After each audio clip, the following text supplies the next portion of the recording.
Pred drugo svetovno vojno je bil polotok Krim del velike države Sovjetske zveze, kamor sta spadali tako Rusija kot tudi Ukrajina. Danes je Krim samostojna republika znotraj Ukrajine in ima svojo oblast. 60% ljudi na Krimu ima ruske korenine in govori rusko. Želijo si, da polotok ne bi bil del Ukrajine, ampak da bi spet spadal k Rusiji.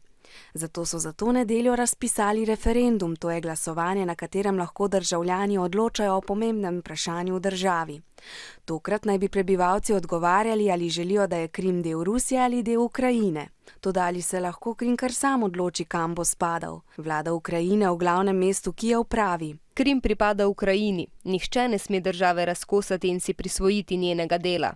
Referendum o odcepitvi Krima in priključitvi Rusije je v nasprotju z ustavo Ukrajine. A ruski predsednik Vladimir Putin in številni prebivalci Krima jim odgovarjajo: Oblast, ki vlada na Krimu, ima vso pravico, da izpelje referendum o priključitvi Krima Rusiji.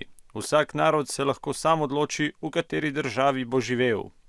Torej, številni ukrajinski, evropski in ameriški politiki menijo, da se Krim od Ukrajine ne sme odcepiti. Ruski predsednik in prebivalci Krima pa pravijo, da lahko sami odločajo o priključitvi k Rusiji.